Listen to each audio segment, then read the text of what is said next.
Life.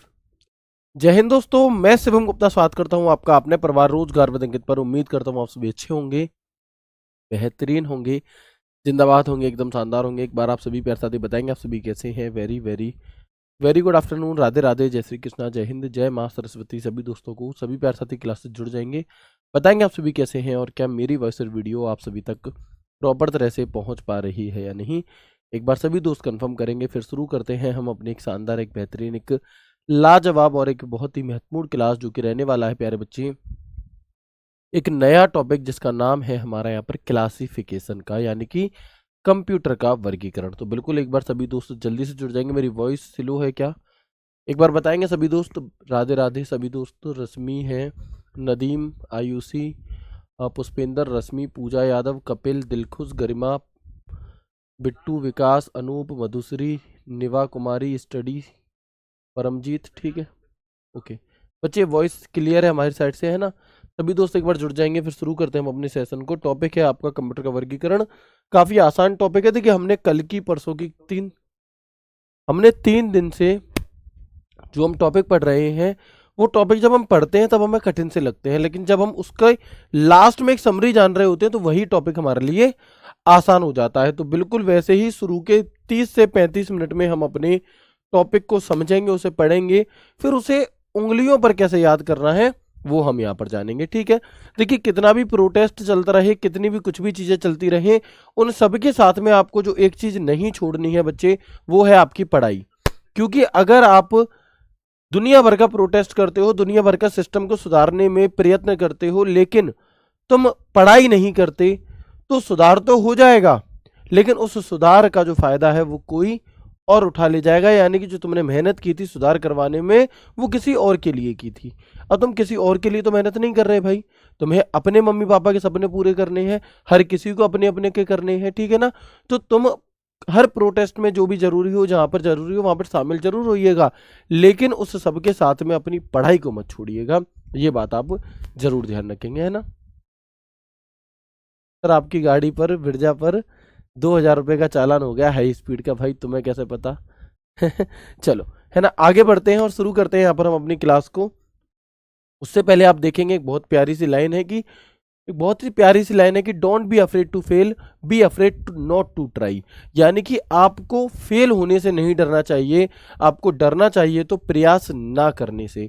क्योंकि कोई भी व्यक्ति जीवन में क्या है, परफेक्ट नहीं होता। वो परफेक्ट बनता है गलतियों को करके, और गलतियां करना गलत बात नहीं है। उन गलतियों को करने के बाद भी यदि आप उसमें सुधार ना करो, उन गलतियों में आपको डेली सुधार करना है। आप देखेंगे कि थोड़ा थोड़ा सुधार करते करते आप एक दिन परफेक्ट होते चले जाएंगे, है ना। ये लाइन सिर्फ इसलिए नहीं है, ये बात तो है ही है, साथ में ये लाइन है मॉक टेस्ट के लिए। कई सारे बच्चे क्या करते हैं कि कई सारे बच्चे डर की वजह से मॉक टेस्ट ही नहीं देते कि उनके नंबर कम बन रहे होते हैं भैया।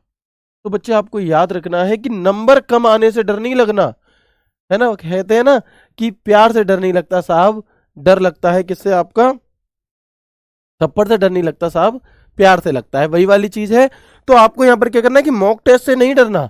नंबर कम आ रहे कोई बात नहीं, लेकिन अगर तुम मॉक टेस्ट लगा ही नहीं रहे, अगर तुम अपने सेफ जोन में हो, तो दोस्त फिर चिंता वाली बात है। क्योंकि अगर तुम अभी गलतियां नहीं करोगे तो तुम गलती करोगे एग्जाम हॉल में बैठ करके, और एग्जाम हॉल में बैठ करके अगर तुमने गलती कर दी तो फिर तो कहानी खत्म हो गई। फिर तो तुम्हें अगला मौका मिलेगा कब? जब वैकेंसी आएगी 2 साल बाद, तब। लेकिन अगर आप मॉक टेस्ट में अभी गलतियां करोगे, खूब गलतियां करो, और उस हर एक गलती से सीखो। जब आप उस एक हर गलती से सीखोगे तो आप देखोगे कि आप बेहतरीन होते चले जाओगे धीरे धीरे। ठीक है दोस्त, इस चीज को आपको क्या करना है, ध्यान रखना है। ओके, आगे बढ़ते हैं और अपने टॉपिक को शुरू करते हैं, जिसका नाम है हमारा यहाँ पर क्लासिफिकेशन ऑफ कंप्यूटर, यानी कि कंप्यूटर का वर्गीकरण जिसे हम कह रहे होते हैं। क्या कहते हैं मेरे भाई? कंप्यूटर का वर्गीकरण जिसे हम कहते हैं। तो सबसे पहले तो याद रखेंगे कि कंप्यूटर को कितने भागों में वर्गीकृत किया जाता है। तो क्लासिफिकेशन ऑफ कंप्यूटर, तो कंप्यूटर को मेनली जब हम बात करते हैं तो 3 भागों में वर्गीकृत किया जाता है ना। जो लोग नोट्स पहले से बने हुए हैं, उन्होंने किसी और बैच में या परिणाम बैच में पढ़ा हुआ है, तो कुछ जानकारी आपको अपडेटेड मिलेगी। उस अपडेटेड जानकारी को आप जरूर नोट डाउन कर लीजिएगा, ठीक है। और जिन बच्चों के नहीं बने हैं वो देख लेंगे अपने अकॉर्डिंग। तो हम यहाँ पर बात करते हैं कि कंप्यूटर को जब हम क्लासिफाइड कर रहे होते हैं तो कितने भागों में करेंगे, तो टोटल 3 भागों में हम इसे क्लासिफाइड कर रहे होते हैं। वो कौन कौन से 3 भाग हैं भैया, तो वो है प्यारे बच्चे हमारा, एक तो होता है बेस्ड ऑन साइज, यानी कि आकार के आधार पर, बेस्ड ऑन साइज, आकार के आधार पर, आकार के आधार पर, ठीक है। एक होता है हमारा based on work, based on work यानी कि कार्य के आधार पर, कार्य के आधार पर। और एक होता है हमारा बेस्ड ऑन पर्पस, यानी कि उद्देश्य के आधार पर, ठीक है ना। एक होता है दोस्त हमारा, बिल्कुल, एक होता है हमारा बेस्ड ऑन पर्पस, ठीक है। तो बेस्ड ऑन पर्पस की जब बात होती है तो हम कहते हैं कि उद्देश्य के आधार पर, इसके आधार पर, उद्देश्य के आधार पर, ठीक है जी, कोई दिक्कत नहीं है। तो अब आप यहां पर देखेंगे, यहां तक बात क्लियर आप सभी को कि भैया आकार के आधार पर कंप्यूटर कितने प्रकार के होते हैं। तो मेनली जो हम बात करते हैं वो 4 प्रकार के, देखो होते और भी हैं, लेकिन जो मुख्यतः बात की जाएगी वो हम यहाँ पर करेंगे। एक होता है जैसे हमारा माइक्रो कंप्यूटर, कौन सा, एक होता है हमारा आकार के आधार पर माइक्रो कंप्यूटर, ठीक है। इसके बाद हम आगे देखेंगे कि माइक्रो कंप्यूटर से बड़ा होता है हमारा कौन सा, मिनी कंप्यूटर, कौन सा, मिनी कंप्यूटर। माइक्रो कंप्यूटर से तेज, माइक्रो कंप्यूटर से महंगा, माइक्रो कंप्यूटर से बड़ा, माइक्रो कंप्यूटर से ज़्यादा स्पीड, माइक्रो कंप्यूटर से ज़्यादा स्टोरेज वाला, ओके। इसके बाद हम यहाँ पर देखेंगे कि मिनी कंप्यूटर के बाद एक नाम आता है हमारा मेन फ्रेम कंप्यूटर, कौन सा मेरे भाई, तो हम कहेंगे मिनी कंप्यूटर के बाद एक नाम आता है हमारा मेन फ्रेम कंप्यूटर, और मेन फ्रेम कंप्यूटर के बाद एक नाम आता है दोस्त सुपर कंप्यूटर। जैसे जैसे ये नाम आगे बढ़ रहे हैं, इन सब की कीमत, इन सब की स्पीड, इन सब की कार्य क्षमता बढ़ती जा रही है, इन सब का साइज बढ़ता जा रहा है। यानी कि अगर मैं कहूँ इन चारों कंप्यूटर में आकार के आधार पर सबसे छोटा कौन सा है, तो वो मिनी है, माइक्रो है। माइक्रो कंप्यूटर से जस्ट बड़ा मिनी कंप्यूटर है, मिनी कंप्यूटर से बड़ा मेन फ्रेम है, और मेन फ्रेम से भी बड़ा सुपर कंप्यूटर है। इन सब में माइक्रो कंप्यूटर की स्पीड से ज़्यादा तेज स्पीड मिनी कंप्यूटर की है, मिनी कंप्यूटर से ज़्यादा तेज स्पीड मेन फ्रेम कंप्यूटर की है, और मेन फ्रेम से भी ज़्यादा तेज है सुपर कंप्यूटर। तो ये जो सीक्वेंस है ये आपको याद रखना है, क्योंकि सीक्वेंस से बच्चे क्वेश्चन आपसे पूछा जाता है कि इसे सही क्रम में लगाएं, है ना, इसे इसकी कार्य क्षमता के आधार पर लगाएं, ऐसे करके आपसे पूछा जाता है। तो माइक्रो कंप्यूटर से अधिक कार्य क्षमता है मिनी कंप्यूटर की, मिनी कंप्यूटर से अधिक कार्य क्षमता है मेन फ्रेम की, और मेन फ्रेम से ज्यादा कार्य क्षमता है सुपर कंप्यूटर की। ऐसे ही महंगा माइक्रो से महंगा मिनी, मिनी से महंगा मेन फ्रेम से ज्यादा सुपर, माइक्रो से ज्यादा स्टोरेज मिनी में, मिनी से ज्यादा स्टोरेज मेन फ्रेम में, मेन फ्रेम से ज्यादा स्टोरेज सुपर कंप्यूटर में। तो कोई दिक्कत नहीं है, ठीक है। यहाँ तक कि ये चारों चीजें आपको क्लियर है। तो ये क्रम आपको जरूर याद रखना है। कैसे याद करेंगे, तो इसकी मैंने एक बहुत ही, हो सकता है आपको बिल्कुल भी पसंद ना आए, है ना, हो सकता है आपको बिल्कुल भी पसंद ना आए, मैंने एक ट्रिक बनाई है। वो ट्रिक है कि माइक्रो, माइक्रो क्या होता है, मैक्रोनी, और जब मैक्रोनी होती कैसी होती है, मिनी मिनी सी होती है। तो माइक्रो, सबसे पहले मैक्रोनी, मिनी मिनी सी, किसने खाई, मैंने खाई, और उसे खा करके मैं क्या हो गया, सुपर हो गया, यानी कि पावरफुल हो गया, सुपर। तो ये क्रम आपको याद रखना है, इससे आप कंफ्यूज नहीं होंगे। कई बार क्या होता है कि हमें आती हुई चीजें भी एग्जाम हॉल में जाकर के कंफ्यूज कर देती है, हमें खूब अच्छे से पता है इसका उत्तर ये होगा, बट क्योंकि हम डरते हैं असफल होने से, क्योंकि हमें पता है कि भाई अगर ये मौका गया तो फिर चीजें थोड़ी सी बिगड़ जाएंगी, तो हम क्या करने लगते हैं, हमें आता हुआ सवाल भी कंफ्यूज, अरे यार ये भी हो सकता है, ये भी हो सकता है, क्या करें। तो वहां पर आप क्या कर सकते हो, इस ये ट्रिक अगर आप अपनाओगे, कौन सी वाली, कि मैक्रोनी, घर पे मैक्रोनी बनती है, छोटी छोटी सी होती है, उसे किसने खाई, मैंने खाई, उसे खा के क्या हो, सुपर से भी ऊपर हम यहाँ पर हो गए। ठीक है दोस्त, तो ये एक क्रम आपको याद रखना है। इनके बारे में डिटेल में चर्चा मैं अभी आगे आपके साथ कर रहा हूँ। ठीक है दोस्त, हाँ बिल्कुल, छोटे से बड़े के क्रम में।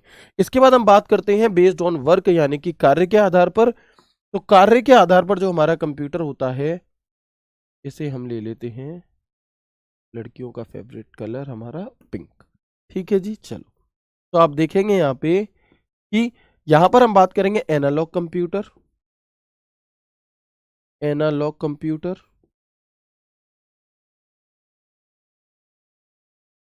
डिजिटल कंप्यूटर,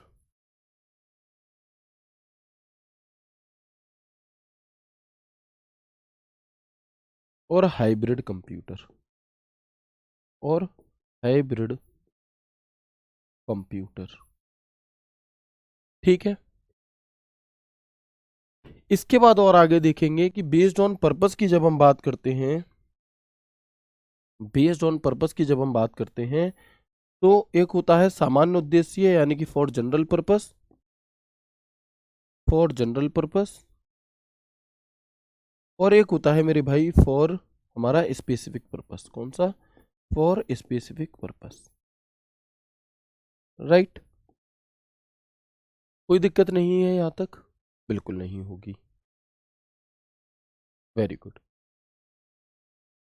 ठीक है, दोबारा कोर्स फिर से पढ़ाएंगे क्या सर? बच्चे वो जब हमारा दूसरा बैच आएगा ना, यकीन 2.0, है ना, उसे हम दोबारा शुरू से एंड तक पढ़ाएंगे। ये अभी जो हमारा पहला बैच है उसी की कुछ क्लासेस हमारी यहाँ पर हम नए तरीके से कर रहे हैं। तो सबसे पहले तो ये जो मतलब पूरा चैप्टर है ना, वो सिर्फ इतने पर आधारित है, यानी कि पहले मैं आपको डिटेल में इन सब के बारे में अभी बताऊंगा, है ना, और उसके बाद फिर आप देखेंगे, पहले मैं डिटेल में आपको ये पूरा पढ़ाऊंगा, उसके बाद आप देखोगे कि सिर्फ इतनी जानकारी से पूरा चैप्टर आपकी उंगलियों पर होगा। तो पहले मुझे बता देंगे एक बार, यहां तक की बातचीत क्लियर हो गई आप सभी को? यस और नो, है ना? बताएंगे एक बार।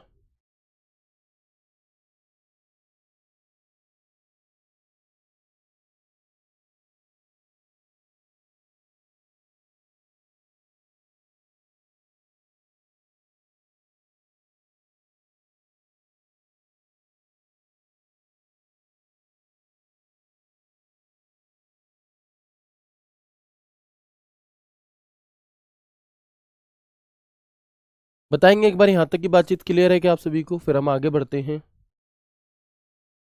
हाँ, बहुत अच्छी बात है बच्चे, अगर आपके नोट्स बने हुए हैं तो कोई भी इशू नहीं है, है ना, किसी भी प्रकार का कोई इशू नहीं है। ठीक है, हिंदी में भी लिखो बच्चे, हिंदी में नहीं लिखना है आपको, क्योंकि आप एक चीज सोचो, आप गुड मॉर्निंग बोलते हो, अगर आप इतने ही हिंदी प्रेमी हो, हिंदी प्रेमी हम भी हैं, ऐसा नहीं है कि हिंदी प्रेमी नहीं है, बट बच्चे जो चीज पेपर में जैसे पूछी जाएगी हमें वैसे ही पढ़नी चाहिए। आप सुप्रभात क्यों नहीं कहते? बताओ, अगर आपको इतना ही लगाव है बताओ। क्योंकि भाई हर जगह हिंदी अच्छी बात है, बट मतलब अपनी भाषा से प्रेम होना चाहिए, लेकिन जैसा एग्जामिनर पूछता है उसे हमें वैसा ही पढ़ना पड़ेगा। कंप्यूटर को कंप्यूटर ही पूछेगा एग्जामिनर, उसे चाहे तुम ऐसे लिख दो और चाहे आप ऐसे लिख दो, बात तो एक ही है या नहीं? बताओ। अब कंप्यूटर की जगह संगणक जब लिखा हुआ ही नहीं मिलेगा पेपर में, तो मैं इसे संगणक लिख करके क्यों बताऊं आपको? बताओ, इतनी समझदारी आप में होनी चाहिए। ठीक है, चलिए आगे बढ़ते हैं, चलिएगा आगे बढ़ते हैं और देखते हैं यहाँ पर जो जानकारी मैंने उस पेज के मतलब यहाँ पर मैंने लिख करके दी, वही जानकारी आपको यहाँ पर एक इमेज के माध्यम से यहाँ पर मिल जाएगी। हो सकता है कुछ बच्चों को क्लियरली विजिबल ना हो, तो इसलिए मैंने यहाँ पर आपको दे दिया। ठीक है, चलिएगा आगे बढ़ते हैं और अब हम एक एक करके इन सभी के बारे में जानेंगे।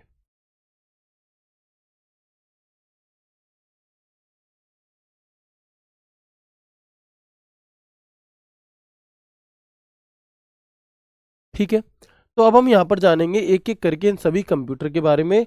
सबसे पहले हम यहाँ पर बात कर रहे हैं, अभी आपको नोट डाउन नहीं करना कुछ भी, बस सुनते जाना है ध्यान से। आकार के आधार पर कंप्यूटर, और आकार के आधार पर कंप्यूटर में सबसे पहला कंप्यूटर हमारा कौन सा था? तो वो था प्यारे बच्चे हमारा कौन सा? Micro computer. ठीक है ना, वो कौन सा था? वो था हमारा माइक्रो कंप्यूटर। तो जो माइक्रो कंप्यूटर है ये कौन से कंप्यूटर होते हैं? तो तुमने वो गाना सुना होगा कि आंखें बंद करके जो एक चेहरा नजर आया वो तुम ही हो, है ना। बिल्कुल वैसे ही माइक्रो कंप्यूटर वे कंप्यूटर होते हैं कि आंखें बंद करने पर जब तुम कंप्यूटर का नाम लेते हो, है ना, जब आप कंप्यूटर का नाम लेते हो आंखें बंद करके कंप्यूटर के बारे में सोचते हो, तो जो इमेज आपके दिमाग में आती है वो हमारा माइक्रो कंप्यूटर होता है। अब कैसी इमेज आती है जी? तो एक मॉनिटर रखा रहता है, एक सीपीयू रखा रहता है, एक कीबोर्ड, एक माउस रखा रहता है, ये हमारी इमेज आती है। बताओ, यही तो आती है सबके दिमाग में इमेज। तो ये हमारे माइक्रो कंप्यूटर होते हैं। ठीक है ना, क्लियर है? तो सबसे पहली चीज ये कि ये इतने छोटे होते हैं कि इन्हें हम किसी टेबल पर, किसी ब्रीफ केस में, किसी बैग में, या फिर अपनी जेब में भी रख सकते हैं, है ना, या फिर अपनी जेब में भी रख सकते हैं। इनमें माइक्रो प्रोसेसर लगा होता है, बहुत छोटा प्रोसेसर लगा होता है, इसलिए इसे हम माइक्रो प्रोसेसर कहते हैं। इनका प्रयोग कहाँ किया जाता है? तो इनका प्रयोग, नॉर्मल सी बात है, आपने देखा होगा किसी कॉलेज में, किसी ऑफिस में, किसी होटल पर, किसी हॉस्पिटल में, व्यवसाय के लिए हम इन कंप्यूटर का प्रयोग कर रहे होते हैं। बिल्कुल जो आम जिंदगी में आप और हम दिखते हैं, टिकट करवाने जाते हैं नॉर्मली, तो यही कंप्यूटर हमारे यूज होते हैं। व्यापार, शिक्षा, स्वास्थ्य आदि क्षेत्रों में इनका प्रयोग किया जाता है। इन पीसी को, इन कंप्यूटर को पीसी भी कहते हैं। आप लोगों ने सुना होगा कि मेरा पीसी खराब हो गया। पीसी का अर्थ क्या है? पीसी का अर्थ होता है प्यारे बच्चे, पीसी का अर्थ होता है हमारा पर्सनल कंप्यूटर। क्या होता है पीसी का अर्थ? पीसी का अर्थ होता है पर्सनल कंप्यूटर।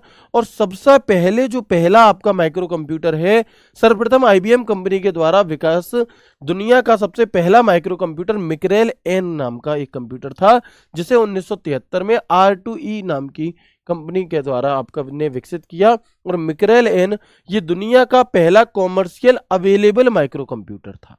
कौन सा?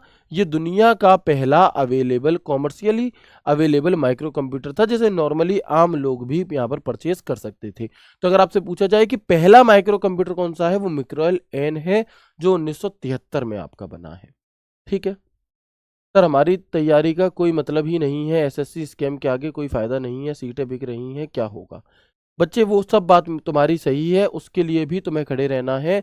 लेकिन मुझे एक बात बताओ कि तुमने सिस्टम में सुधार तो करवा दिया, लेकिन तुम पढ़े नहीं, तब तुम कितना फायदा कर लोगे? मान लो एसएससी जैसे सीजीएल के लिए ये हो रहा है कि सीजीएल का पेपर एडिक्यूटी ना करा करके, आपकी एडिक्यूटी ना करवा करके टीसीएस करवाए। तुमने खूब ताकत लगा दी और टीसीएस करवा भी ले, टीसीएस ने पेपर दे दिया 5 अक्टूबर का, तुम पढ़े ही नहीं। जब तुम्हारा सिलेक्शन ही नहीं होगा, उसका क्या अर्थ निकलेगा? तो बच्चे चीज़ों को बैलेंस करके चलना पड़ता है, समझ रहे हो? तो सिर्फ आप ऐसे भी नहीं कर सकते कि आप बिल्कुल भी ना पढ़ें, और ऐसा भी नहीं हो सकता कि आप सपोर्ट भी ना करें। आपको दोनों ही चीज़ें लेकर के चलनी है, यही बात तो मैं आपको बता रहा हूँ शुरू से। ठीक है ना, मैं आपको गुमराह नहीं कर सकता। मैं तुमसे ये नहीं कह सकता कि आंखें बंद करके कि सिर्फ प्रोटेस्ट का साथ दे दो और अपनी पढ़ाई को बिल्कुल साइड कर दो, बाद में देख ली जाएगी। वो भी जरूरी है दोस्त, ठीक है ना, पढ़िए भी और वो भी करिए, है ना। सर बुक में तो 1972 दिया है, कोई बात नहीं बच्चे, कुछ सन ऐसी हैं, कुछ चीजों में ऐसा डाउट होता है, तो उससे आपको परेशान नहीं होना। कभी 1972 मिलता है, कभी 1973 की क्लास में आपको दिया था कि एग्जामिनर इन दोनों में से कोई भी एक सन रख करके दे देता है। ठीक है, चलिए आप देखेंगे यहाँ पर कि जैसे मैं आपसे वही बात, अगेन एग्जाम्पल वही वाला आ जाएगा कि कोई भैया मान लो किसी की एंगेजमेंट हो गई, कब एंगेजमेंट हो गई भाई उसकी? दिसंबर में, है दिसंबर 2024 में, और शादी हुई फरवरी 2025 में। ठीक है ना, या कोई भी ऐसे ही हमारा काम है, कोई हमारा काम है, कोई प्रोजेक्ट है, उस पर काम शुरू हुआ 24 में, फिनिश हुआ 25 में, तो दोनों ही सन कंसीडर कर ली जाती हैं कई बार। अब देखेंगे माउस का आविष्कार कब किया गया। माउस का आविष्कार बहुत सी जगह पे तुम्हें 64 मिलेगा, बहुत सी जगह पे तुम्हें 63 मिलेगा, तो इसमें कंफ्यूज नहीं होना। और ऐसे कंफ्यूजिंग फैक्ट एग्जामिनर आपसे पूछता भी नहीं है ना। ऐसे जो कंफ्यूजिंग फैक्ट है वो एग्जामिनर को भी पता है, वो पूछता नहीं है, फिर इसी वजह से नहीं पूछे जाते। बट क्योंकि मेरा काम है आपको प्रॉपर जानकारी देना, पढ़ाना, मैं चाहूँ तो मेरे लिए यहाँ पर सबसे आसान है, मैं बिल्कुल एज इट इज डेटा लेकर के आऊँ, पर थोड़ा सा अंतर इसलिए होता है कि आप उन चीज़ों को समझ पाएं, है ना, आप डिसीजन ले पाए कि जब ऑप्शन के अकॉर्डिंग इनके आंसर डिपेंड करते हैं कई बार। ठीक है ना, चलिएगा आगे बढ़े। यहां तक की बात क्लियर हो गई। हमने इस पेज में क्या जाना? हमने कुछ भी नहीं जाना, हमने सिर्फ इतना से जाना कि माइक्रो कंप्यूटर वे कंप्यूटर होते हैं जो हम आम जिंदगी में यूज कर रहे होते हैं, ऑफिस वगैरह में, व्यवसाय वगैरह में हम जिनका प्रयोग करते हैं। पहला जो माइक्रो कंप्यूटर हमारा वो मिक्रेल है, जो कि 1973 में बनाया गया था। सिंपल, और कुछ भी नहीं है। ओके, इसे हम पीसी के नाम से भी जानते हैं, पर्सनल कंप्यूटर। लेकिन क्या माइक्रो कंप्यूटर एक ही होता है? जी नहीं, माइक्रो कंप्यूटर के कुछ टाइप होते हैं, है ना। माइक्रो कंप्यूटर के क्या है दोस्तों, कुछ टाइप होते हैं हमारे।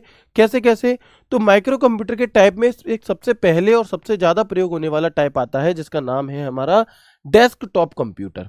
ये वही कंप्यूटर है जो आंखें बंद करके एक चेहरा नजर आता है, ये वही वाला कंप्यूटर है। क्योंकि आप लोग खुद अपने आप से पूछिए, जब आप आंखें बंद करके कंप्यूटर के बारे में सोचते हो तो एक ऐसी ही इमेज तो बनती है आपके दिमाग में। जी हाँ, तो ये हमारा माइक्रो कंप्यूटर का ही एक उदाहरण है दोस्त, और इसी को हम पीसी यानी कि पर्सनल कंप्यूटर भी कह रही होते हैं। ठीक है ना। तो हम क्या कहेंगे, इन्हें पर्सनल कंप्यूटर कहा जाता है तथा कंप्यूटर का सबसे ज्यादा प्रयोग होने वाला ये एक रूप है। कोई दिक्कत बताएंगे?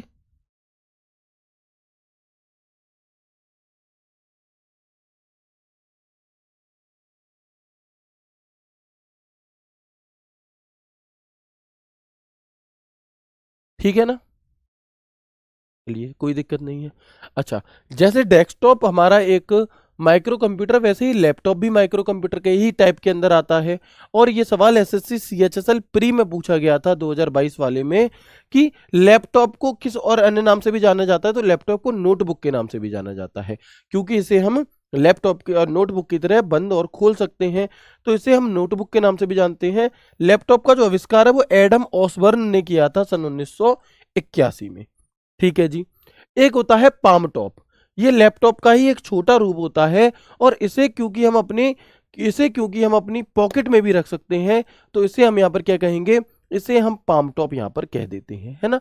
तो यह लैपटॉप की तरह पोर्टेबल पर्सनल कंप्यूटर है, इसे मिनी लैपटॉप भी कहा जाता है। पाम टॉप इसका नाम क्यों पड़ा, क्योंकि पॉकेट में रखने वाला लैपटॉप,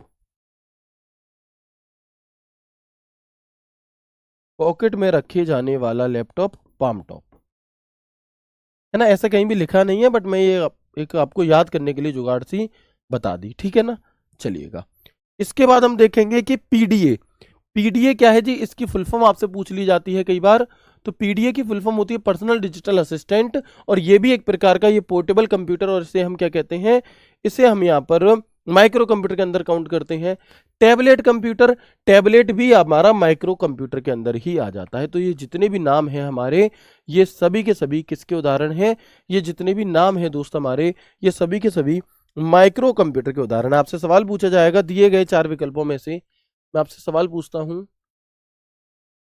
कौन सा माइक्रो कंप्यूटर नहीं है, कौन सा माइक्रो कंप्यूटर नहीं है, कौन सा माइक्रो कंप्यूटर नहीं है? Option A, B, C, D. Palm top,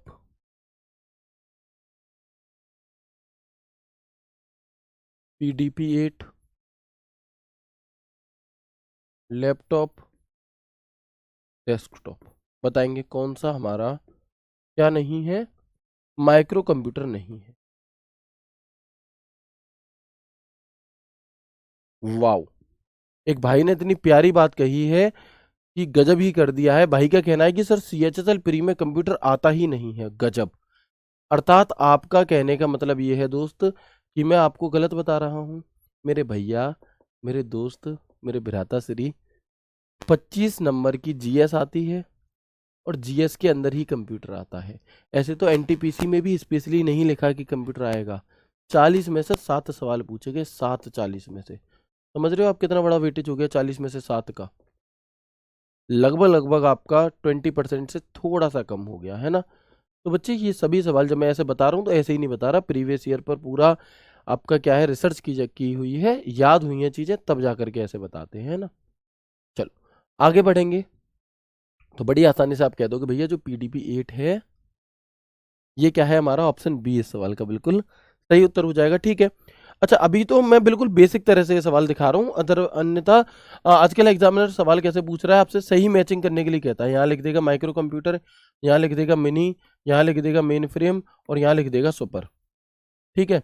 यहाँ लिख देगा CDC 6600, यहाँ लिख देगा आपका डेस्कटॉप, यहाँ लिख देगा आपका, है ना, यहाँ लिख देगा PDP-8, यहाँ लिख देगा जेड सीरीज, ऐसे करके। और फिर आपसे कहेगा कि इन्हें सही मिलान करो।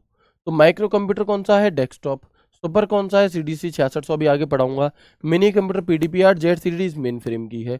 तो पहले का क्या हो गया हमारा, 1 2 3 4, पहले का हो गया दूसरा यानी कि बी, दूसरे का हो गया हमारा सी, तीसरे का हो गया हमारा कौन सा, चौथा, और चौथे का हो गया हमारा कौन सा, पहला। तो ऐसे सवाल एग्जामिनर पूछता है, लेकिन ऐसे सवालों को करने के लिए आप तैयार ऐसे सवालों से ही होते हो, है ना।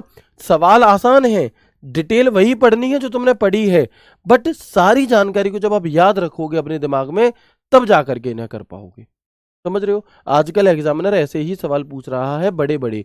और हम जो प्रैक्टिस सेट चालू करेंगे आपने, उन्हें जब हम मिक्स प्रैक्टिस चालू करेंगे बाद में, अभी तो ये वाले टॉपिक वाइज होंगे, तब हम इसी प्रकार इन प्रकार के सवालों को भी करेंगे। क्योंकि कहने के लिए 10 नंबर हैं आपके पेपर में, लेकिन जब ऐसे वाले सवाल पूछता है तो लगभग लगभग 35-40 सवालों की जानकारी आपसे पूछ ली जाती है।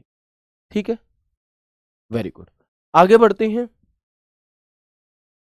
आगे बढ़े। यहां तक की बातचीत क्लियर हो गई। माइक्रो कंप्यूटर समझ में आ गया। माइक्रो कंप्यूटर वो मिनी कंप्यूटर है, वो छोटा सा कंप्यूटर है जिसे हम टेबल वगैरह पे रख लेते हैं, बैग में रख लेते हैं, और ये हमारा नॉर्मली जो हम देखते हैं मार्केट में वो यूज होता है, वो वाला है।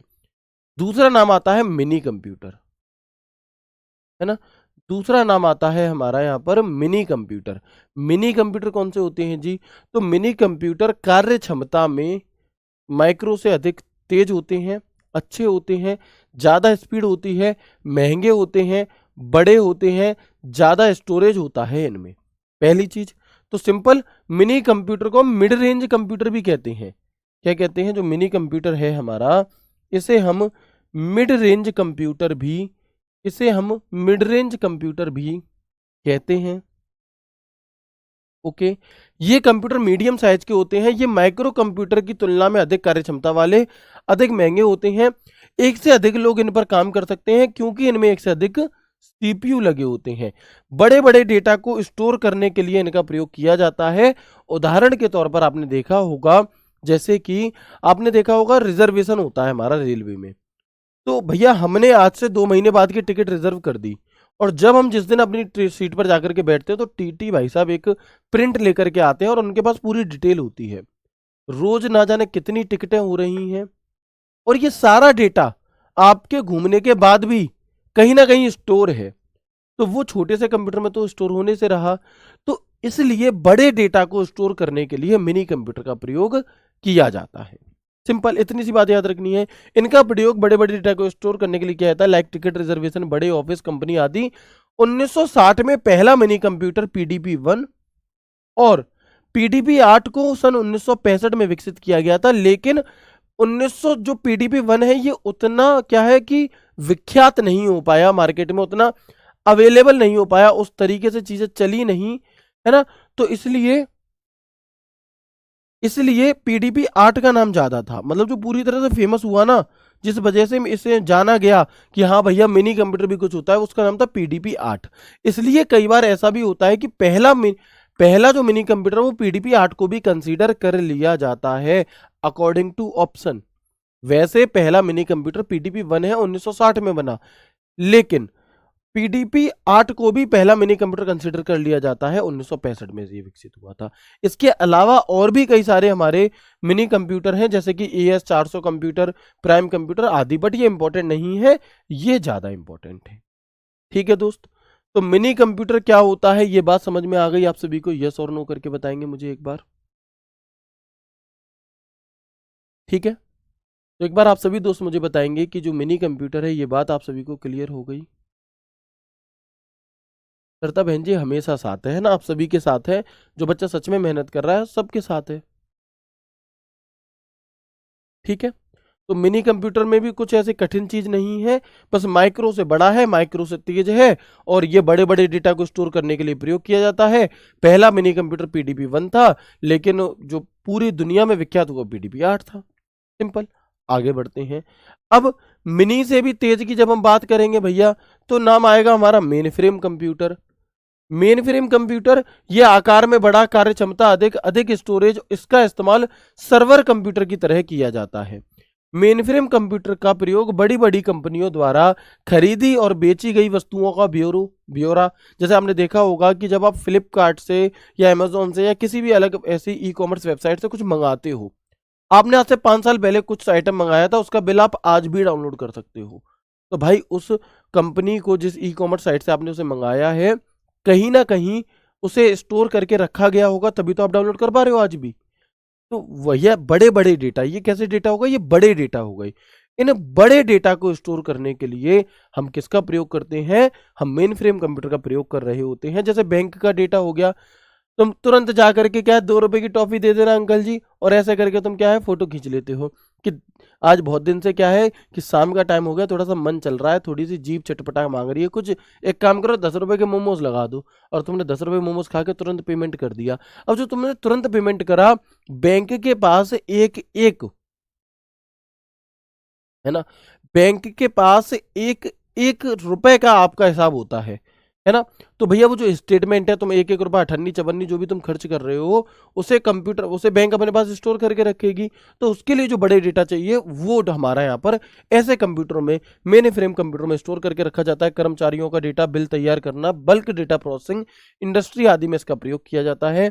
IBM 360 ये हमारे इसके कुछ उदाहरण हैं। बट पहला मेन फ्रेम कंप्यूटर IBM 701 को कहा जाता है, लेकिन जो पूरी दुनिया में विख्यात हुआ वो IBM 360 था। इसलिए IBM 360 को पहला मेन फ्रेम कंप्यूटर के तौर पर कंसीडर कर लिया जाता है। इसका अगर मैं आपको बहुत अच्छा उदाहरण अगर मैं दूं, ऐसे कई सारी चीजों में ऐसा होता है, जैसे मेन फ्रेम में हो गया, मिनी में हो गया, आगे सुपर कंप्यूटर में भी यही कंडीशन आएगी कि पहला कोई और था, दूसरा कोई और, लेकिन दुनिया में जो विख्यात हुआ वो पहला, वो दूसरा हो जाता है, तो हम उसी को पहला मानने लग जाते हैं। कैसे, जैसे अगर मैं आपको उदाहरण दूं, जैसे महेंद्र सिंह धोनी है भैया, है ना, महेंद्र सिंह धोनी जी जो हैं, उनके बड़े भाई भी हैं, लेकिन वो उस लेवल पर सफल नहीं हो पाए अपने जीवन में जिस लेवल पर महेंद्र सिंह धोनी जी हो गए, है ना। तो अब आप एक चीज यहां पर सोचो कि नाम किनका है ज्यादा, उनके पिताजी का, अगर कोई गए उनके पिताजी का बेटा कौन है, तो भैया महेंद्र सिंह धोनी का नाम पहले आ जाएगा। क्यों, क्योंकि वो उस लेवल पर सफल नहीं हो पाए थोड़ा सा, बस इस वजह से। इसलिए एक तो सफल होना बहुत जरूरी है, इस बात से तुम्हें एक सीख ये मिलती है कि सफल होना बहुत जरूरी है, उसके लिए तुम्हें मेहनत करनी है दिन रात। और दूसरा आपको यहाँ पर ये भी समझ में आ गया कि ऐसी कंडीशन क्यों आती है। दोनों, अगर आपसे पूछा जाए पहला मेन फ्रेम कंप्यूटर IBM 701 है, ऐसा होता है ना, आप लोगों को मैंने IBM 360 बता दिया, आप गूगल पर सर्च कर रहे हो, पता चल रहा है 701 आ रहा है, आपको लगेगा अरे सर ने तो गलत बता दी। नहीं, कंसीडर किसे किया जा रहा है वो भी आपका मायने रखता है। तो इसलिए इसे जेने अमडेहल को मेन फ्रेम कंप्यूटर का पिता भी कहा जाता है। ओके, अगेन एक बार मुझे कंफर्म करेंगे, मेन फ्रेम कंप्यूटर समझ में आ गया, यस और नो?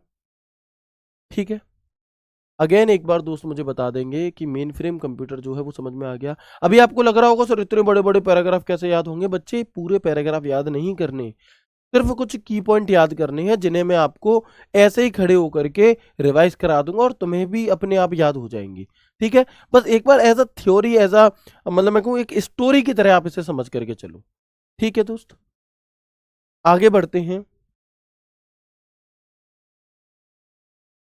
अगला आता है हमारा सुपर कंप्यूटर। कौन सा है अगला? तो नेक्स्ट है हमारा यहाँ पर super computer. Okay, super computer का क्या सिस्टम है भैया? तो जहां पर भी तुम्हें सबसे तेज देखने के लिए मिल जाए, मतलब सबसे शब्द देखने के लिए मिल जाए, सबसे क्या है भैया? देखो अगेन आ गया कमेंट कि सर बुक में तो 704 है। मेरे भाई मैंने वही चीज की तो क्लियरिटी दी है यहाँ पर, मैं क्यों इतनी क्लियरिटी दे रहा हूं आपसे, बताओ। ठीक है, तो इस बात को समझो। आगे बढ़ते हैं कि सबसे बड़े आकार के, सबसे अधिक स्टोरेज, बहुत सारे CPU, सबसे तेज स्पीड, सबसे ज्यादा विश्वसनीय, कुछ ही सेकंड में हजारों मनुष्यों के बराबर कार्य करने की क्षमता रखता है हमारा कौन सा? Super computer. ठीक है, तो इनके बारे में आपको मतलब बहुत ज्यादा कंफ्यूज नहीं होना। ये चैप्टर तो हम वैसे भी एडिशनल जानकारी के लिए पढ़ रहे हैं, तो इनमें आपको चिंतित नहीं होना। सन वगैरह में नहीं पूछी जाती तुमसे, ना पूछी गई है और ना ही पूछी जाएंगी, बट हमें जानकारी होनी चाहिए। एटलीस्ट अगर दूर दूर के ऑप्शन आए तो हम उन्हें मतलब बड़ी आसानी से एलिमिनेट तो कर सकें। ठीक है ना, चलिए। तो जहां पर सबसे बड़ा देखने को मिल जाए, सबसे बड़ा आकार, सबसे अधिक स्टोरेज, सबसे तेज CPU, सबसे तेज स्पीड, सबसे ज्यादा महंगा, सबसे ज्यादा विश्वसनीय, ये सभी चीजें हमारी सुपर कंप्यूटर के हिस्से होती हैं। सुपर कंप्यूटर का प्रयोग किस लिए करते हैं? तो सुपर कंप्यूटर का प्रयोग वैज्ञानिक और शोध प्रयोगशालाओं में मौसम की भविष्यवाणी, इसके लिए मौसम की भविष्यवाणी, आप लोग देख लेते हो कि कल अच्छा मुझे क्या है मथुरा वृंदावन बरसाना दर्शन करने जाना है राधा रानी के, तो क्या वहां पर कल बारिश तो नहीं होगी? आप आज ही देख पा रहे हो कैसे पता चल रहा है ये? तो ये जो सभी चीज़ें हैं ये सुपर कंप्यूटर इन पर काम करते हैं, साइंटिस्ट वगैरह इसका यूज़ करते हैं।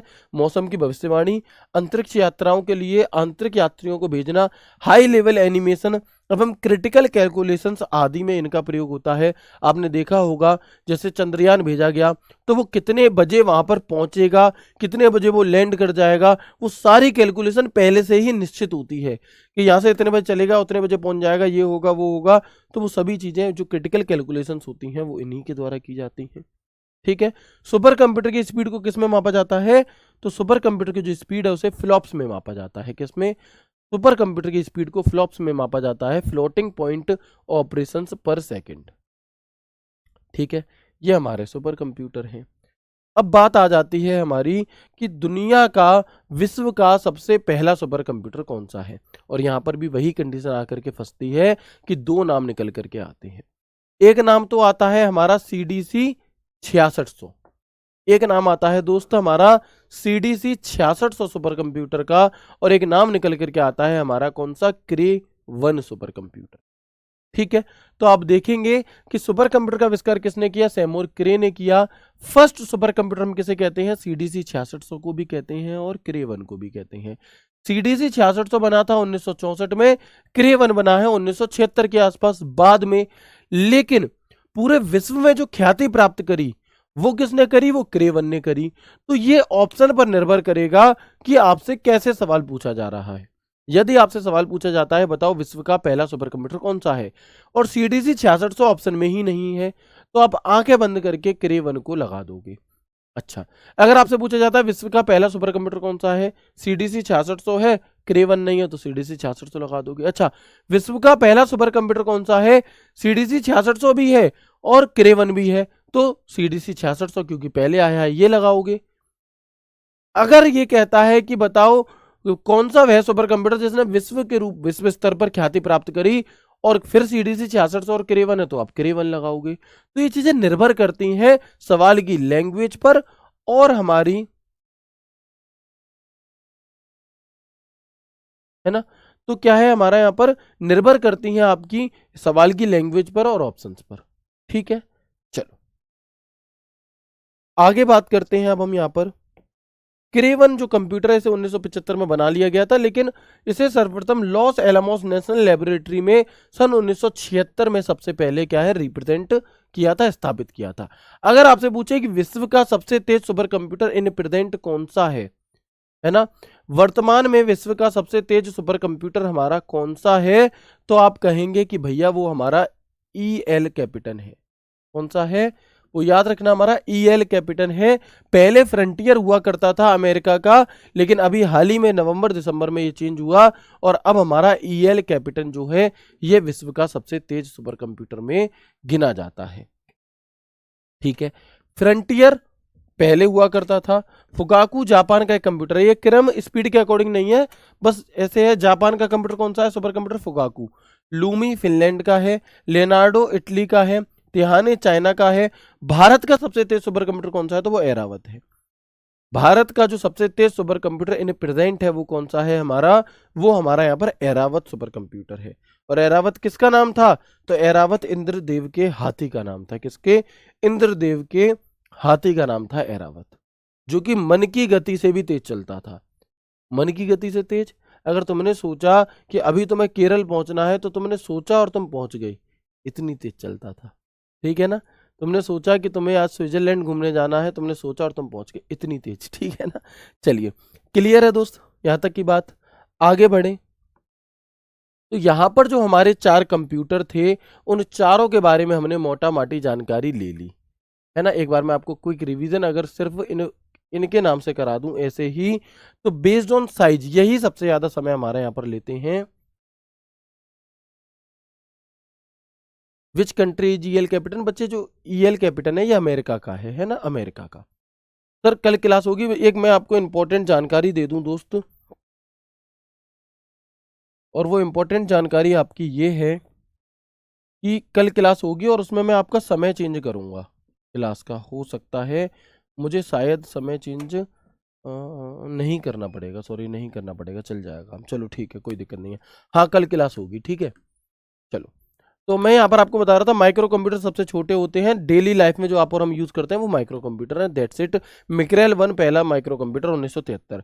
मिनी कंप्यूटर बड़े बड़े डेटा को स्टोर करने के लिए इसका प्रयोग किया जाता है। और हमारे कौन से हैं, पीडीपी 8 पीडीपी 1 जो है ये हमारे मिनी कंप्यूटर का उदाहरण है। मेनी फ्रेम कंप्यूटर और बड़े बड़े डेटा को स्टोर करने के लिए मेनी फ्रेम कंप्यूटर माइक्रो और मिनी दोनों से तेज होता है, लेकिन सुपर कंप्यूटर से थोड़ा सा हल्का होता है। अच्छा कल संडे है, सॉरी कल नहीं हो, हाँ कर ले नहीं करे, कल नहीं होगी, ठीक है कल नहीं करते, ओके अभी पेपर भी नहीं है तो कोई दिक्कत नहीं है ना। Micro computer, mini computer, main frame computer इन दोनों से तेज हो गया, ठीक है। और इसका नाम भी हमने बता दिया आपको, IBM 360। सुपर कंप्यूटर इन सबसे तेज, खत्म हो गया ये चैप्टर, खत्म आपका। हाँ कल की छुट्टी है, कल नहीं है क्लास दोस्त, ठीक है। अब हम बात करते हैं एनालॉग, डिजिटल और हाइब्रिड।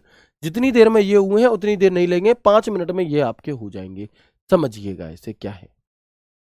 चलो तो समझते हैं हम यहाँ पर कि हमारा जो अब बात करते हैं बेस्ड ऑन वर्क, यानी कि कार्य के आधार पर। तो कार्य के आधार पर कंप्यूटर 3 प्रकार के होते हैं। एक होता है एनालॉग कंप्यूटर। एनालॉग कैसे हैं, तो वे कंप्यूटर जो भौतिक मात्राओं को मापते हैं, जैसे कि दाब, प्रेशर को, टेम्परेचर को, हाइट को, है ना, आपका इन चीजों को जो मापा जाता है, मापकर उनके परिणाम अंकों में जो व्यक्त करते हैं, उन्हें हम यहाँ पर एनालॉग कंप्यूटर कहते हैं। This computer are used measure physically quantities such as pressure, length, temperature, mercury etc and express their result in number. These are mainly used in science and engineering field. इनका प्रयोग मुख्य रूप से विज्ञान और engineering क्षेत्र में ज्यादा किया जाता है। जैसे आपने देखा होगा कार का स्पीडोमीटर, भूकंप सूचक यंत्र, थर्मामीटर आदि, इनमें क्या होता है, इन्हें हम यहाँ पर इसी का उदाहरण बताते हैं एनालॉग कंप्यूटर का। ये सवाल पूछा गया है कि कार का स्पीडोमीटर या थर्मामीटर किस प्रकार के कंप्यूटर का उदाहरण होता है, तो ये हमारा एनालॉग कंप्यूटर का उदाहरण है, जहां पर भी कुछ मापने की बात आती है। डिजिटल कंप्यूटर कौन सा है, तो डिजिटल कंप्यूटर वो कंप्यूटर होता है जो आप और हम यूज कर रहे होते हैं, जिस जो माइक्रो कंप्यूटर के उदाहरण थे ना, वही डिजिटल है एक तरीके से।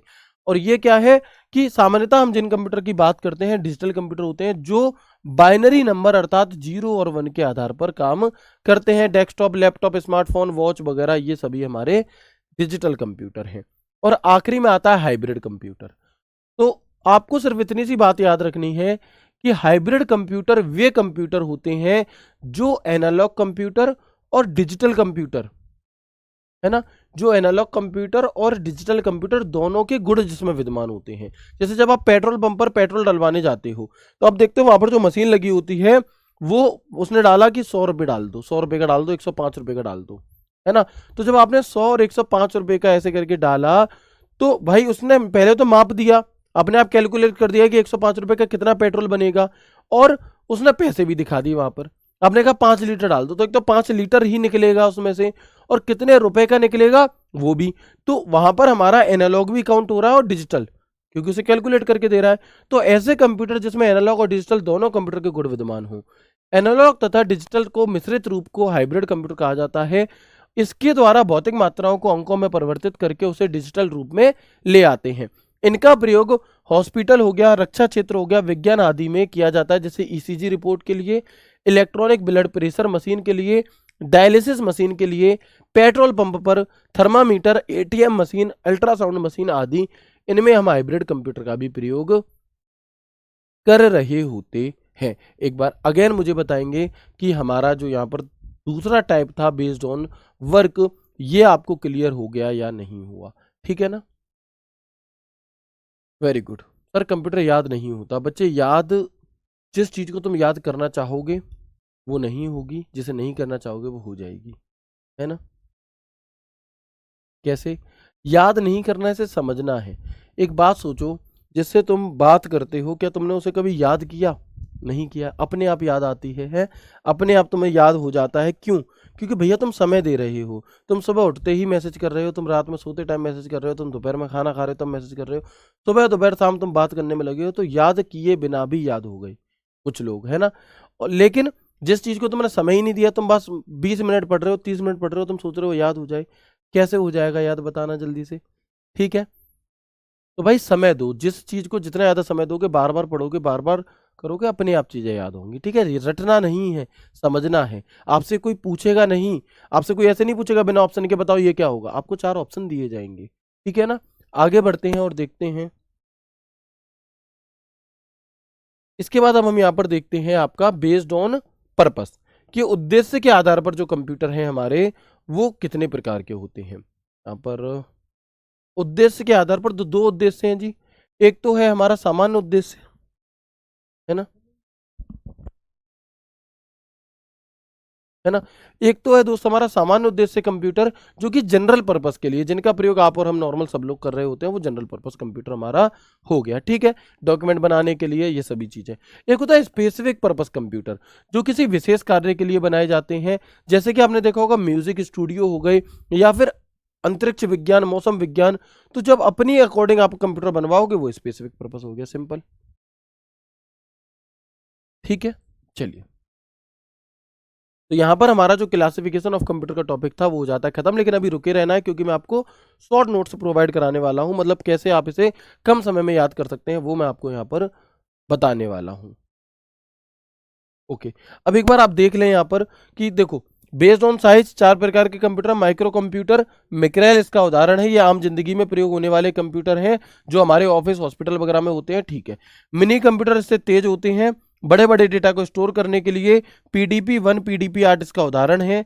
आगे बढ़ गए, मेन फ्रेम कंप्यूटर इन दोनों से तेज है, और IBM 360 इसका उदाहरण होता है। सुपर कंप्यूटर इन सबसे तेज है, और EL कैपिटन हो गया, एरावत हो गया, ऐसे कंप्यूटर इसके उदाहरण हैं। खत्म, मतलब सिर्फ इतनी सी बात याद रखनी थी। मैंने कहा था ना कि जब चैप्टर खत्म होगा उंगलियों पर होगा टॉपिक, वही। एनालॉग कंप्यूटर, वे कंप्यूटर जो दाब, तापमान, प्रेशर वगैरह को मापने के काम आते हैं, वे हमारे क्या है, एनालॉग कंप्यूटर है। डिजिटल कंप्यूटर, जिन्हें हम यहाँ पर डेली लाइफ में यूज कर रहे होते हैं, वे हमारे यहाँ पर डिजिटल कंप्यूटर के उदाहरण होते हैं। हाइब्रिड कंप्यूटर, हाइब्रिड कंप्यूटर कौन से होते हैं प्यारे बच्चे, हाइब्रिड कंप्यूटर वे होते हैं जिनमें इन दोनों के गुण विद्यमान हो, सिंपल। जनरल पर्पस कंप्यूटर, सामान्य उद्देश्य के लिए प्रयोग होने वाले। स्पेसिफिक पर्पस कंप्यूटर, विशेष उद्देश्य से प्रयोग होने वाले। कोई दिक्कत तो नहीं है, बिल्कुल। अब एक बार मैं जो भी जानकारी मैंने आपको पढ़ाई है, एक टेबल के माध्यम से अगर आप तक पहुंचा दूं तो आप देखेंगे, ये देखो, माइक्रो, मिनी, मेन फ्रेम और सुपर, इन सबकी जो इंपॉर्टेंट लाइनें हैं वो यहां से देखेंगे। परिभाषा क्या कहती है, माइक्रो कंप्यूटर, माइक्रो प्रोसेसर आधारित छोटे कंप्यूटर होते हैं। माइक्रो से बड़े होते हैं, मेन फ्रेम से छोटे होते हैं, इन्हें हम मिड रेंज कंप्यूटर कहते हैं। मेन फ्रेम कंप्यूटर बड़े आकार के अत्यधिक क्षमता वाले कंप्यूटर होते हैं, और सुपर कंप्यूटर सबसे तेज, सबसे शक्तिशाली और महंगे होते हैं। बताओ इसमें कोई दिक्कत? ठीक है, इसमें कोई दिक्कत, कोई भी दिक्कत नहीं होगी। चलो, आकार सबसे छोटे, मध्यम, बड़े, और ये सबसे बड़े, कोई दिक्कत नहीं है यहां तक भी, बिल्कुल। आगे, लागत सबसे सस्ते माइक्रो होते हैं, माइक्रो से महंगे होते हैं मिनी, मिनी से महंगे होते हैं आपके मेन फ्रेम, और बहुत ज्यादा महंगे होते हैं हमारे super computer. CPU, micro computer में एक ही CPU लगा होता है, और मिनी कंप्यूटर में एक से अधिक CPU होते हैं, जबकि मेन फ्रेम में सैकड़ों CPU होते हैं, और सुपर कंप्यूटर में हजारों होते हैं, हजारों लाखों होते हैं। खत्म, ठीक है। एक यूजर, एक बार में एक ही यूजर काम कर सकता है मिनी माइक्रो पर। मिनी में 10 से 100 तक लोग काम कर सकते हैं, मेन फ्रेम पे हजारों लोग काम करते हैं, और प्राय एक समय में बड़े वैज्ञानिक संस्थान द्वारा यूज होता है सुपर कंप्यूटर। स्टोरेज इनकी कम होती है, इसकी थोड़ी ज्यादा होती है, इसकी इससे ज्यादा होती है, और इसकी सबसे ज्यादा होती है। ये याद करने वाली चीज है, ऑलरेडी याद करा चुका हूं। स्पीड सबसे स्लो, माइक्रो कंप्यूटर से तेज, मिनी से भी तेज, और सबसे तेज हो गई हमारी। कार्य क्षेत्र, शिक्षा, ऑफिस, गेमिंग आदि में यूज किया जाता है माइक्रो का। टिकट रिजर्वेशन आदि में किया जाता है मिनी का यूज। बैंक में, एयरलाइंस में, रेलवेज वगैरह में प्रयोग किया जाता है मेन फ्रेम का। वेदर फोरकास्टिंग, स्पेस रिसर्च वगैरह के लिए प्रयोग किया जाता है हमारा super computer. Example, desktop, tablet, laptop, smartphone, ये हमारे किसके उदाहरण हैं, ये उदाहरण है हमारे माइक्रो के। PDP-8, PDP-1 ये हमारे उदाहरण है मिनी के। IBM 701, IBM 360, जेड सीरीज के जितने भी कंप्यूटर हैं ये हमारे उदाहरण है मेन फ्रेम कंप्यूटर के। और परम हो गया, या फिर हमारा फुगाकू हो गया, EL कैपिटन हो गया, एरावत हो गया, ये हमारे उदाहरण है सुपर कंप्यूटर। ठीक है। हिस्ट्री, पहला माइक्रो कंप्यूटर मिक्रेल N 1973, पहला मिनी कंप्यूटर PDP-1 और PDP-8 दोनों। पहला main frame computer IBM 701, IBM 360 दोनों। पहला सुपर कंप्यूटर CDC 6600, CDC 6600 और भारत का पहला परम 8000। सिंपल। यहाँ पर आपका ये चैप्टर जो है ये खत्म हो जाता है और बहुत ही बेहतरीन तरीके से खत्म होता है, ऐसे वैसे नहीं, बहुत बेहतरीन तरीके से। मतलब अगर आपने ये पढ़ लिया, इसके बाद एग्जामिनर कितना भी सवाल पूछ ले, इस टॉपिक से अगर सवाल पूछेगा तो वो आपसे बाहर नहीं जाएगा। ठीक है दोस्त, तो ये थी आपकी आज की क्लास। उम्मीद करता हूँ आपको अच्छी लगी होगी। ठीक है बच्चे, क्लास का टाइम चेंज नहीं करेंगे और कल क्लास नहीं होगी, क्लास होगी आपकी सोमवार को दोपहर 1 बजे। ठीक है, अब हम अगली जो क्लास रखेंगे यानी कि मंडे को, उसमें हम यहाँ पर इन तीनों ही चैप्टर से बनने वाले जो क्वेश्चंस हैं वो ले लेंगे और एक टॉपिक होता है बहुत छोटा सा 15-20 मिनट का आपका, वो है आपका भारत में कंप्यूटर। तो उससे रिलेटेड कुछ फैक्ट्स हैं, उसे हम यहाँ पर अपना मंडे की क्लास में डिस्कस कर रहे होंगे और फिर ट्यूसडे से हमारी क्लास भी चलेगी और हमारा प्रैक्टिस सेट भी होगा, वो भी आपको यहाँ पर कंटिन्यू रखना ही है। ठीक है ना, फिर 4-5 मेन हमने 3 चैप्टर यहाँ पर खत्म कर लिए लगभग, जो 2-3 चैप्टर और है उन्हें और खत्म करके फिर हमारी क्लास बंद हो जाएगी, है ना। उम्मीद करता हूँ सभी चीजें साथ के साथ याद हो गई होंगी। चाहो आप तो एक काम कर लिया करो कि जितनी भी चीजें, अगर आप चाहो तो एक काम कर लिया करो कि जितनी भी चीजें आपने पढ़ी है ना, आप कॉपी लो, ब्लैंक पेज लो और लिख करके देखो। जितनी याद आती चली जाए लिख करके देखो, जो रह जाए उसे एक बार नजर मार लेना उस पर। आप देखोगे कि पूरा बहुत बेहतरीन तरह से आपको हमेशा के लिए याद हो जाएगा। ठीक है, आप चाहो तो ये टेबल लास्ट वाली बना सकते हो, इसमें सारी जानकारी है। उम्मीद करता हूँ क्लास बेहद अच्छी लगी होगी। मिलते हैं आपसे सोमवार को एक नए एक शानदार सेशन के साथ। तब तक ख्याल रखिए अपना, खुश रहिए, हंसते मुस्कुराते रहिए। राधे राधे, जय श्री कृष्णा, जय हिंद।